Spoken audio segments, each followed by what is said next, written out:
News 28 मराठीमध्ये आपले स्वागत आहे। आजच्या मोठ्या बातम्यांबद्दल बोलूया। कळमेश्वर पोलीस स्टेशन अंतर्गत घडलेल्या खुनाच्या गंभीर गुन्ह्याची उकल अवघ्या 4 तासांत करून कळमेश्वर पोलिसांनी उत्कृष्ट कामगिरी बजावली आहे। दिनांक 13 डिसेंबर 2025 रोजी कळमेश्वर पोलीस स्टेशन हद्दीतील मौजा मुहगाव सावंगी शिवार, जिल्हा नागपूर येथे ही धक्कादायक घटना घडली। मृतकाचे नाव अरुण रामाजी तुरारे, वय 43 वर्षे, राहणार वार्ड क्रमांक 15 धनगरपुरा मोहपा तालुका कळमेश्वर असे आहे। मृत अरुण तुरारे हे मोहगाव सावंगी शिवारातील आपल्या शेतात काम करत होते।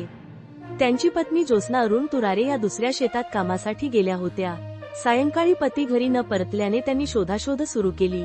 नातेवाईकांच्या मदतीने शोध घेऊनही पतीचा पत्ता न लागल्याने त्यांनी पोलीस चौकी मोहपा येथे माहिती दिली।